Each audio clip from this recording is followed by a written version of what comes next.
नमस्कार दोस्तों, स्वागत है आपका एक और नए वीडियो में। दोस्तों, क्या आपने कभी सोचा है कि जब हम जिम्मेदारी नहीं लेते तो हमारे कामों में क्या होता है?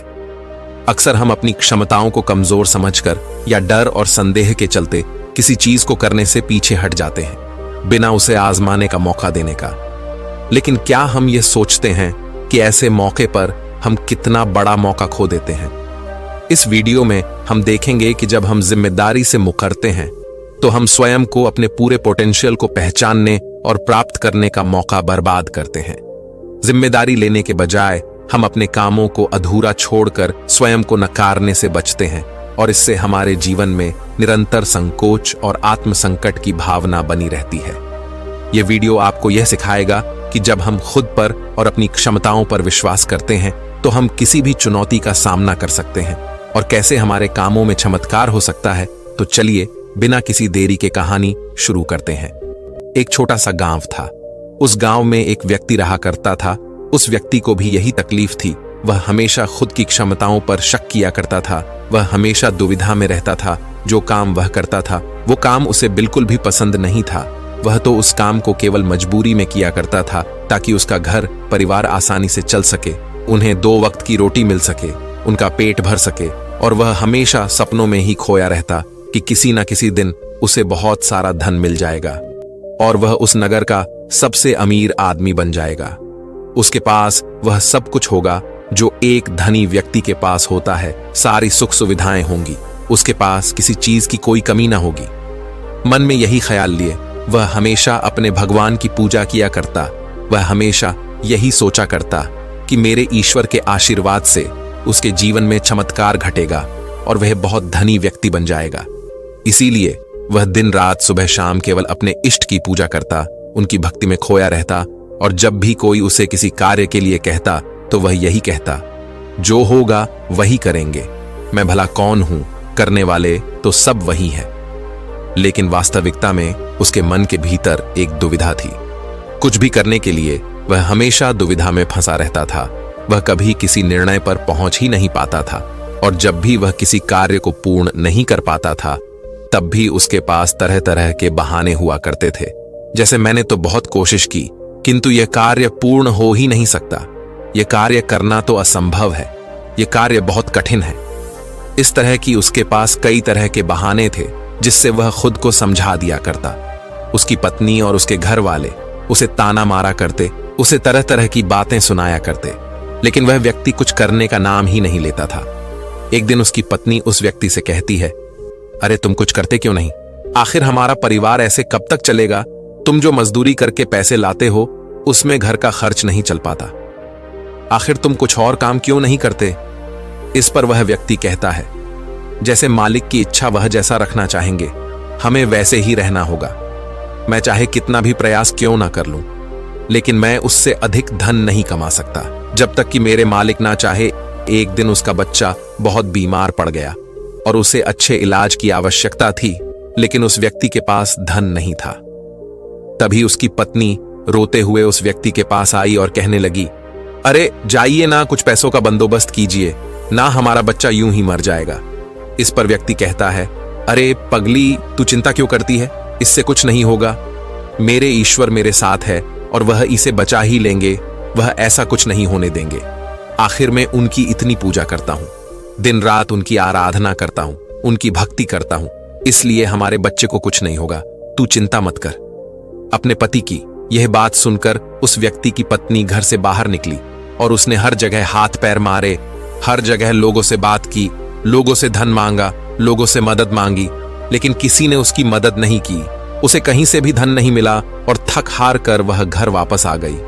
इधर वह व्यक्ति अपने ईश्वर के भजन गा रहा था, उनसे प्रार्थना कर रहा था कि वह उसके बच्चे को स्वस्थ कर दें। बच्चा पीड़ा के कारण लगातार रोए जा रहा था। उसकी पीड़ा असहनीय होती जा रही थी, जिस कारण उसका चीखना चिल्लाना और भी बढ़ता जा रहा था। काफी समय तक वह बच्चा चीखता चिल्लाता रहा, लेकिन उस व्यक्ति को तनिक भी फर्क नहीं पड़ा और अचानक उस बच्चे का चीखना चिल्लाना बिल्कुल शांत हो गया। जैसे ही उस बच्चे की आवाज बंद हुई, ये देखकर वह व्यक्ति सोचने लगा कि लगता है मेरे प्रभु ने मेरे बच्चे को ठीक कर दिया। उसने प्रभु का धन्यवाद किया और कहा, मैं जानता था आप मेरे बच्चे को जरूर स्वस्थ कर देंगे। आखिर मैं आपकी इतनी पूजा करता हूं, आपकी इतनी आराधना करता। मैं जानता था आप मेरा साथ कभी नहीं छोड़ेंगे। अपने बच्चे की आवाज ना आती हुई देख उसकी पत्नी उस बच्चे के पास पहुंची और जोर से चिल्लाकर उस बच्चे को उसने अपने गले से लगा लिया और जोर जोर से रोने लगी। तब जब उसने यह सब देखा तो उस व्यक्ति को यह एहसास हो चुका था कि उसके भगवान ने उस बच्चे को नहीं बचाया था, बल्कि अब उसका बच्चा इस दुनिया में नहीं रहा। और जब उसे एहसास हुआ तब उसे बहुत गहरा धक्का लगा। उसे यह समझ नहीं आ रहा था कि आखिर यह कैसे हो सकता है। वह तो अपने प्रभु की इतनी भक्ति करता है, इतनी आराधना करता है, फिर आखिर यह सब कैसे हो गया। उसके मन में ऐसे कई प्रकार के प्रश्न उत्पन्न हो रहे थे और उन प्रश्नों को लेकर वह यहां वहां भटकता रहा। और ऐसे ही कई दिन बीत गए। दिन के बाद हफ्ते और हफ्तों के बाद महीने बीत गए, लेकिन अब तक उसे उसके प्रश्नों का कोई उत्तर नहीं मिला था। जब भी किसी से इसके बारे में बात करता तो हर कोई उसे केवल एक ही जवाब देता कि लगता है तुम्हारी भक्ति में कोई कमी रह गई थी, शायद इसी कारण ईश्वर ने तुम्हारी नहीं सुनी। लेकिन उसे किसी की बात पर कोई यकीन नहीं था। उसे उस जवाब से कोई संतुष्टि नहीं मिल रही थी। वह अपने बच्चे को खोने के कारण बहुत तकलीफ में था। मन ही मन वह पूरी तरह से टूट चुका था। एक दिन वह किसी मार्ग से होता हुआ कहीं जा रहा था, लेकिन तेज धूप के कारण वह एक पेड़ की छांव में बैठ गया और वहां पर बैठकर अपने बच्चे को याद करके जोर जोर से रोने लगा। उसी मार्ग से एक साधु होकर गुजर रहे थे। उन्होंने जब उस व्यक्ति के रोने की आवाज सुनी तो वह उसके पास पहुंचे और उस व्यक्ति से कहते हैं, क्या बात हो गई? आखिर तुम इतने जोर जोर से इस तरह रो रहे हो क्या? कोई संकट आ पड़ा है? आखिर क्या बात है, मुझे बताओ। इस पर उस व्यक्ति ने अपनी सारी बातें उन साधु को बता दी और साधु से कहता है, हे गुरुवर, आखिर इसने मेरी क्या गलती है? आखिर मैंने क्या किया? मेरी पत्नी मुझे मेरे बच्चे की मौत का जिम्मेदार ठहराती है। आप ही बताइए, भला मैं अपने बच्चे को क्यों मारना चाहूंगा? मैं तो बस ईश्वर से उसकी सलामती के लिए दुआ मांग रहा था। तो क्या मैंने गलत किया है? तभी उन गुरुवर ने उस व्यक्ति से कहा, यदि तुम्हारे बच्चे को इलाज मिल जाता तो क्या वह ठीक हो जाता? इस पर वह व्यक्ति कहता है, हां, अवश्य ठीक हो जाता। तभी वह साधु उस व्यक्ति से कहते हैं, तो आखिर तुमने इलाज क्यों नहीं करवाया? इस पर व्यक्ति कहता है, गुरुवर, मेरे पास इतना धन नहीं था कि मैं उसका इलाज करवा सकूं। तभी गुरुवार उस व्यक्ति से कहते हैं, तुम्हारे पास धन क्यों नहीं था? तभी वह व्यक्ति इसका जवाब देते हुए कहता है, गुरुवर, जहां मैं काम करता हूं वहां पर मुझे बहुत ही कम तनख्वाह मिलती है और इससे मेरा घर बड़ी मुश्किल से चल पाता है। ऐसे में मैं भला अधिक धन कहां से जोड़ सकता हूं? तभी वह व्यक्ति से कहते हैं, यदि तुम्हारी बच्चे की मृत्यु धन ना होने के कारण हुई है तो तुम ईश्वर को क्यों दोष दे रहे हो? उसने तो नहीं कहा था कि तुम अधिक धन मत कमाओ। उसने तो तुमसे नहीं कहा था कि तुम वहीं पर काम करते रहो जहां पर तुम्हें कम तनख्वाह मिलती है। ईश्वर ने तो तुमसे नहीं कहा था कि तुम मेरे भरोसे बैठो। यह सुन वह व्यक्ति थोड़ा सा अचरज में पाडीडीएच गया। उसने उन साधु से कहा, गुरुवर, तो क्या हमें ईश्वर की मदद नहीं मांगनी चाहिए? क्या हमें उनकी पूजा आराधना नहीं करनी चाहिए? तभी वह व्यक्ति से कहते हैं, तुम्हारा ईश्वर कोई और नहीं बल्कि तुम्हारे भीतर है। वो तुम्हारी आंखों से देखते हैं, तुम्हारे ही हाथों से कार्य करते हैं, तुम्हारे ही पैरों से चलते हैं, और जब तुम्हें कुछ करने के लिए तैयार ना हो तो वह तुम्हारी मदद कैसे कर सकते हैं?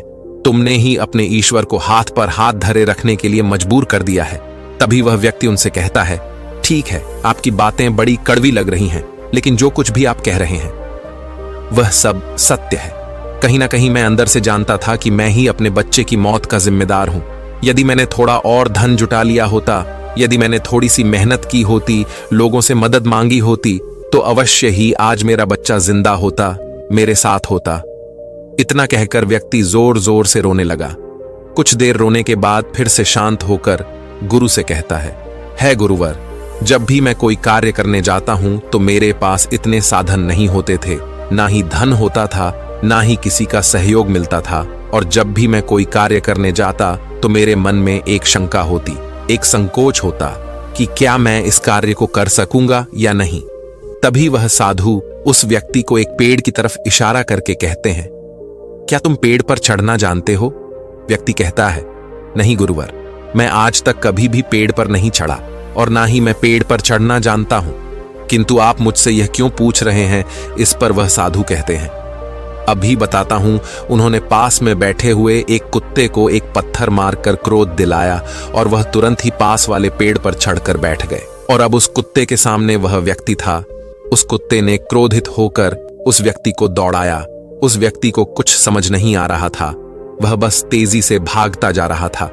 तभी उसे अचानक एक पेड़ नजर आया। वह व्यक्ति उस पर जाकर तुरंत चढ़ बैठा। कुछ देर बाद जब कुत्ता वहां से शांत होकर चला गया, तब साधु उस व्यक्ति के पास आए और उस व्यक्ति से कहते हैं, क्या हुआ? तुम तो कह रहे थे कि तुम्हें पेड़ पर चढ़ना नहीं आता, फिर तुम इस पेड़ पर कैसे चढ़ गए? इस पर व्यक्ति कहता है, गुरुवर, न जाने क्यों लेकिन अचानक ही मैं इस पेड़ पर चढ़ बैठा। मैं नहीं जानता यह मैंने कैसे किया, लेकिन मुझे अपनी जान बचाने के लिए यह करना ही पड़ा। इस पर वह साधु तो मुस्कुराने लगे और उस व्यक्ति से कहते हैं, मजबूरी व्यक्ति से सारे काम करा लेती है, फिर चाहे वह उसे कार्य पसंद हो या ना हो। जब तुम्हारी जान पर बन आई तो तुम इस पेड़ पर चढ़ बैठे। आखिर उस वक्त तुमने अपने ईश्वर को क्यों नहीं याद किया? तुम्हें उन्हें अपनी मदद के लिए क्यों नहीं बुलाया? तुम चाहते तो वहीं पर बैठकर अपने ईश्वर को याद कर सकते थे, उन्हें अपनी रक्षा के लिए बुला सकते थे, लेकिन तुमने ऐसा नहीं किया। तुम अपनी जान बचाने के लिए उस पेड़ पर बड़ी सरलता से चढ़ गए, क्योंकि बात तुम्हारी जान की थी। लेकिन जब तुम्हारे बच्चे की जान दांव पर लगी थी, तब तुम ईश्वर से आराधना कर रहे थे, उनसे प्रार्थना कर रहे थे कि वह तुम्हारे बच्चे की जान बचा ले। तुम अपने जिम्मेदारी से भाग रहे थे, पर अगर तुम उस जिम्मेदारी को निभाते तो आज हालत कुछ और होते। उन साधु की ऐसी कड़वी बातें सुनकर व्यक्ति मन ही मन और दुखी हो गया। वह जोर जोर से फूट फूट कर रोने लगा और कहता है, गुरुवर, आप सत्य कहते हैं। मैं ही अपने बच्चे की मौत का जिम्मेदार हूं। मुझे ऐसा नहीं करना चाहिए था। मुझे और अधिक धन जोड़ना चाहिए था। यदि मैंने ऐसा कर लिया होता तो मैं आज अपने बच्चे को बचा पाता, लेकिन अब क्या करूं? मुझे कुछ समझ नहीं आ रहा। इस पर साधु उस व्यक्ति से कहते हैं, जो जो हो गया उसे मिटाया नहीं जा सकता, किंतु जो होने वाला है उसे बनाया अवश्य जा सकता है। इसलिए अपने बहानों से ऊपर उठो, अपने संकोच को मन से मिटा दो और किसी भी कार्य को शुरू करने से पहले तुम्हारे मन में दुविधा उत्पन्न होती है, उसे पूरी तरह से समाप्त कर दो। फिर देखना, तुम जैसा चाहोगे वैसा ही होगा। तुम जो हासिल करना चाहोगे तुम उसे हासिल कर पाओगे। तुम्हारा मन मजबूत होने लगेगा। मैं दुविधा से ऊपर उठकर साफ और स्पष्ट तौर पर निर्णय ले सकता। उसके बाद से तुम्हारे मन को कभी किसी बहाने की जरूरत नहीं पड़ता। इस पर व्यक्ति उस हाथ से कहता है, किंतु हे गुरुवर, जब भी मैं कोई कार्य करने जाता हूं तो मेरा मन बहुत ही कमजोर पड़ जाता है। मैं बहुत घबरा जाता हूं। मैं अपने मन को मजबूत कैसे बनाऊं? क्या आप मुझे इसके लिए कोई उपाय बता सकते हैं? इस पर साधु कहते हैं, हां, मेरे पास इसका भी उपाय है। तभी व्यक्ति कहता है, गुरुवर, कौन सा उपाय मुझे बताइए। इतने में साधु ने उस व्यक्ति का हाथ पकड़ा और उसे एक नदी किनारे ले आए और उस व्यक्ति से पूछते हैं, क्या तुम्हें तैरना आता है? वह व्यक्ति थोड़ा घबराया, लेकिन उसने जैसे तैसे उन गुरु के इस बात का जवाब देते हुए कहा, हे गुरुवर, मुझे तैरना नहीं आता, लेकिन आप मुझसे क्यों पूछ रहे हैं? इस पर गुरु कहते हैं, अभी बताता हूं। इतना कहकर उन्होंने उस व्यक्ति को पीछे से धक्का दे दिया और वह व्यक्ति सीधा नदी में जा गिरा। वह नदी के पानी में हाथ पैर मार रहा था। वह बचने का हर मुमकिन प्रयास कर रहा था। जब उन साधु ने देखा कि वह व्यक्ति डूबने लगा है तो उन्होंने जाकर उसे उस पानी से बाहर निकाला। वह व्यक्ति जैसे ही बाहर आया तो वह हाँप लगा। वह घबराया हुआ था, बहुत डरा हुआ था। जैसे तैसे उसने हिम्मत की और वह खड़ा हो गया। अब की बार वह साधु को देखकर बहुत घबरा चुका था, बहुत डर चुका था। वह उन्हें देखते ही भागने का प्रयास करने लगा, लेकिन एक बार फिर उन साधु ने उसे जबरदस्ती पकड़कर नदी में धक्का दे दिया। वह नदी में हाथ पैर मारने लगा ताकि कोई उसे बचा ले। वह जोर से चिल्लाने लगा, बचाओ बचाओ, लेकिन आसपास कोई न था। उसकी मदद के लिए कोई नहीं आ रहा था। तभी साधु उस पानी में उतरे और उस व्यक्ति को जबरदस्ती पकड़कर सीधा खड़ा कर दिया। उस व्यक्ति ने पाया कि उस नदी में पानी केवल उसके कंधे तक ही आ रहा था।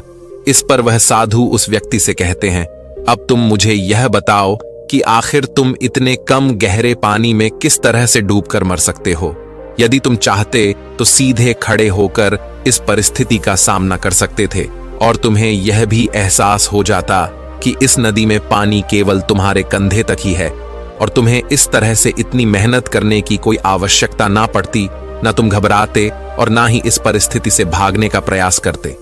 किंतु तुम्हें हमेशा से केवल एक डर का सामना किया है, और वह यह है कि यदि तुम नदी में गिरे और तुम्हें तैरना नहीं आता तो तुम्हारी मृत्यु निश्चित है।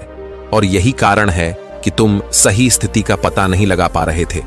तुम ये तक पता नहीं लगा पाए कि आखिर इस नदी में पानी कितना गहरा है।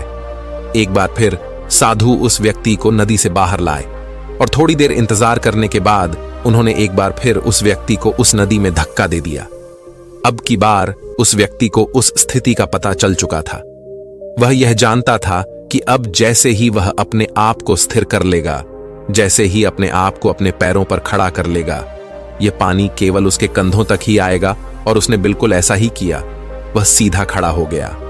तभी साधु उस व्यक्ति से कहते हैं, क्या तुम्हें अब अपने मन को मजबूत करने का मंत्र मिल चुका है या नहीं? इस पर वह व्यक्ति कहता है, हाँ, मैं समझ चुका हूं कि अपने मन को मजबूत किस तरह से किया जाए। आगे गुरुदेव उस व्यक्ति से कहते हैं, अब तुम समझे, इस दुनिया में कुछ भी करना इतनी बड़ी समस्या नहीं है। समस्या तो यह है कि हम कुछ करना ही नहीं चाहते। जब भी हमें डर लगे या कोई समस्या खड़ी हो तो हमें उसमें उतर कर देखना चाहिए, उसका आकलन करना चाहिए, उसे समझना चाहिए, जब तक कि वह समस्या संभावना ना बन जाए और तुम्हारे भीतर से उस परिस्थिति का सामना करने का डर निकल ना जाए। ऐसे ही हमारा मन मजबूत होता है। आज तुम्हारे पानी का डर समाप्त हुआ है, लेकिन वास्तविकता तो यह है कि तुम अब भी तैरना नहीं जानते, और जब तक तुम तैरना नहीं जान सकोगे तुम गहरे पानी में उतर नहीं सकोगे। इसलिए मेरी एक बात हमेशा याद रखना, इस संसार में ऐसा कुछ नहीं है जो तुम नहीं कर सकते। बस तुम्हें तुम्हारे साथ खड़े होना आवश्यक है, तुम्हें अपना साथ देना आवश्यक है। इसलिए अपने आप को धोखा देना बंद करो, अपने आप को दुविधा से बाहर निकालो, अपने आप पर संकोच करना बंद करो, अपनी शक्ति को पहचानो। तुम हर कार्य कर सकते हो जो तुम करना चाहते हो। यह सुन उस व्यक्ति को अपनी गलती का एहसास हो गया और उसने गुरु को प्रणाम किया और वापस अपने घर की ओर लौट गया। अब से वह हर रोज अपनी गलतियों को सुधारने में लग चुका था, अपने मन को मजबूत करने में लग चुका था। जब भी उसके सामने कोई परिस्थितियां थीं, इसका सामना करने में उसका मन घबराता, उसका मन डरता, तो वह उस परिस्थिति के सामने खड़ा हो जाता और उनका डट के सामने करता, अपनी जिम्मेदारियां निभाता, क्योंकि यही करते हैं जिम्मेदार लोग, डट के खड़े होते हैं। उसने अपने मन के संकोच को, अपनी दुविधाओं का त्याग कर दिया था और उसने अपना हाथ थाम लिया था। जिस भी कार्य में उसे डर लगता वह उस कार्य को जरूर करता है, जिससे उसका मन और भी अधिक मजबूत हो जाता। अब ना ही उसके मन में कोई संकोच होता था, ना ही वह किसी से किसी प्रकार के डर की बातें करता। हर परिस्थिति का सामना करने के लिए पूरी तरह से तैयार रहता और इसी प्रकार उसके मन का सारा डर खत्म हो चुका था और वह अपने जीवन में आगे बढ़ने के लिए पूरी तरह से तैयार था। अब वह जो कुछ भी चाहता था वह उसे हासिल करने में पूरी तरह से सक्षम था। दोस्तों, उम्मीद है कि आपने आज के इस वीडियो से जरूर कुछ ना कुछ सीखा होगा, तो इस वीडियो को अपने दोस्तों के साथ शेयर करना ना भूलें। और अगर आप ऐसी ही गौतम बुद्ध की कहानियों को लिखित रूप में पसंद करते हैं तो बोधी थिंक्स बाय चैनल हमें ऐसे ही सपोर्ट करने के लिए चैनल को सब्सक्राइब जरूर करिए। तो चलिए मिलते ऐसे ही एक और नई वीडियो में, तब तक के लिए अपना ख्याल रखें। धन्यवाद और नमो बुद्धाय।